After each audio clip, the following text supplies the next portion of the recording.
Okay guys, in this video we're going to be looking at cursor effects. So this is something that we add to our screen recording after we've done a screen recording. Not just any screen recording, it has to be a screen recording that's been done within Camtasia. So you can't just pull in another screen recording software and add that in and hope that it will do anything to the cursor. It must have been done in here, which is what I'm using right now.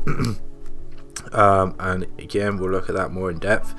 But I've got this one here in my library from an earlier video that we did on transitions.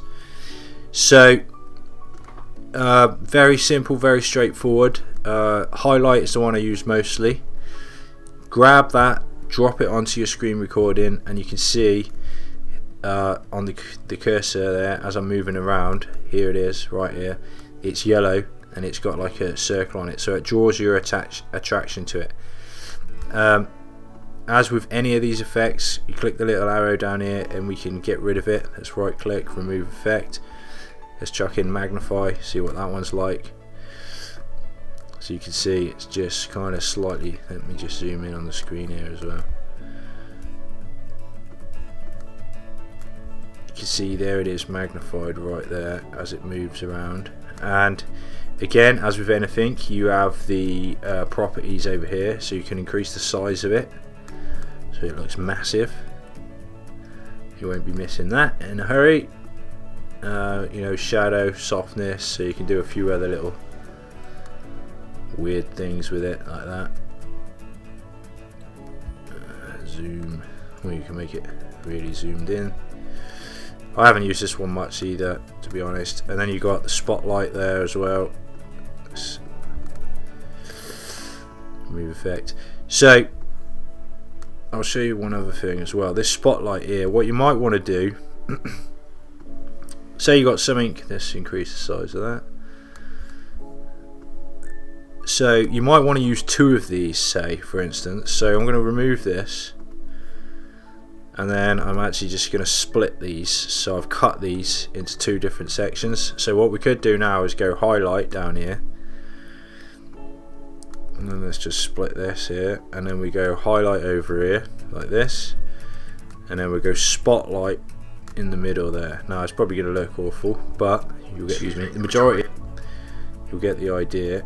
So we got spotlight, spotlight, spotlight, and then if you want, talking about something where you really want them to focus, you can switch it to that one, and then switch it back to spotlight like that.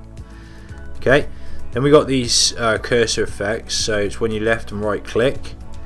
And you can have it make a sound, you can have it like warp, ripple. This target one's pretty cool. Let's drop this one in, and let's see, hopefully when I click you'll see it.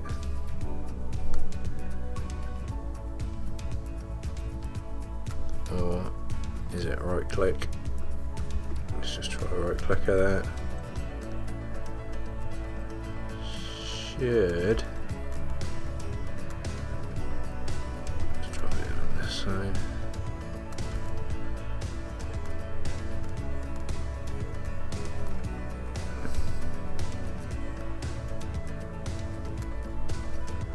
Okay, let me just remove the highlight there. Oh yeah, you can see on these little dots here where I press it. Okay, boom, you see that there? Let's move this up. Okay, as I click there, boof, that target comes up like that. Okay, which again just draws your attention to it more. We can change the color over here. You've got properties. As with anything, go and check those out, see what it does, see what effects you got. Boom, like that. Okay. Yeah, so that's it, I think, for the cursor effects. Definitely worth using when you're doing screen recordings. It really does, it makes it just look a lot nicer as well. Okay, thanks guys, and I'll catch you in the next video. Bye for now. Thanks for watching the video. To watch the next one, click right here. And don't forget to hit the subscribe button right here.